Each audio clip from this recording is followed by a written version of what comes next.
it's Jill, and I'm here with one of my really good friends, Andrayah. Andrayah inspires me with all of her amazing work. She's so passionate and she's so authentic with her passion for the hairdressing and the beauty industry.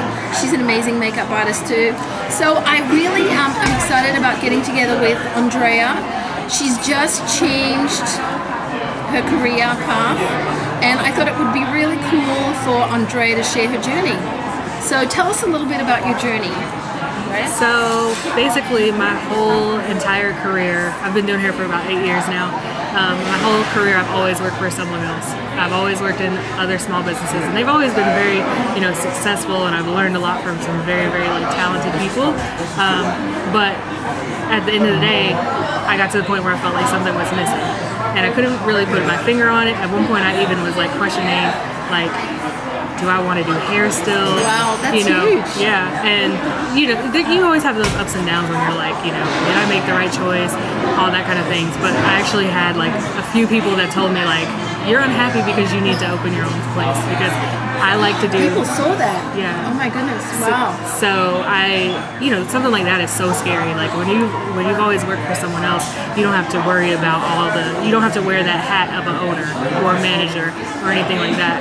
And some people just show up. Exactly. You just show up and everything's already set up. So the idea of thinking to open my own business scared the hell out of me. So for a while I just kind of pushed that back, and I was like, I'm never going to do that. But as I got more into all the things that I do, as far as teaching or photography or just basically anything, I've realized I'm not going to be happy if I'm always behind the chair, just only doing that every single day. And so I need a little bit more flexibility in my schedule to be able to branch out and kind of have my hands in everything like I do. And I realized it wouldn't be fair for me to ask a salon owner, to allow me that flexibility. Because at the end of the day, it's their business and they're going to make money. So I just one day decided to take the leap, and that's really what it was. It was found a perfect location, or what I thought would be the perfect location, and was well, if I sign the lease, I can't back out of it. So it's so true, isn't it? So yeah, 2 feet in. And that's basically what happened. I did that, and I had all these ideas, and I realized that even though I said I never wanted to own a salon, I realized that there were so many things that I had already thought about, and all I had to do was put it on paper, figure out my brand and everything like that. And did you find that all came really easily once you had committed? Oh yeah. So it had been sleeping dormantly inside. It was dormant. It was the whole time it was there. I think the hardest thing for me was the anxiety that I had for leaving. When you have a stable job and you can expect a certain paycheck, or security. You have that security. You're in your little blanket and you're comfortable, and you don't ever want to break out of that. But one of the things that people always say is, if you're not uncomfortable, you're not growing. So that's number one. Oh my gosh, that's so true.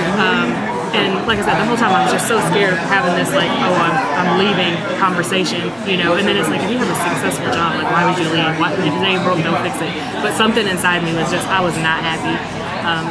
And one of the people I listen to that's inspiring is Tim Ferriss, and he had made a comment once that was your success is going to be measured in the amount of uncomfortable conversations you're willing to have. And so once I heard that, that is so good. Yeah, once I heard that, I was like, you know what, I should just stop being afraid, because if I'm living my life, under other people, or if I don't ever pursue this, I'm going to regret it for the rest of my life. So is it better for me to have that regret, or is it better for me to just have this conversation that might be really awkward and painful, and just knock it out and do it? I love it. And so that's kind of what I decided. So what is the name of your salon? Geometry. And the location? I'm on Falls and Noose in Raleigh, North Carolina.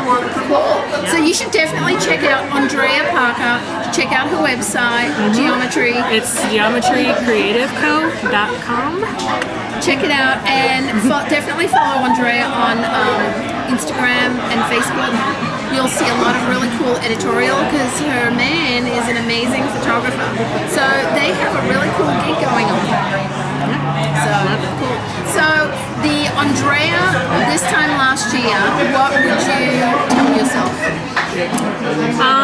basically don't, like I said, the anxiety that you have is all built up in your head. Like half the time you're scared of something that's not even real. So if you have something that keeps coming back up for you, then you need to pursue that. Like that's your drive, that's your passion, that's, even if it's scary, just do it. Just do it. I'm really proud of you. Sweet. Thanks, Andrayah.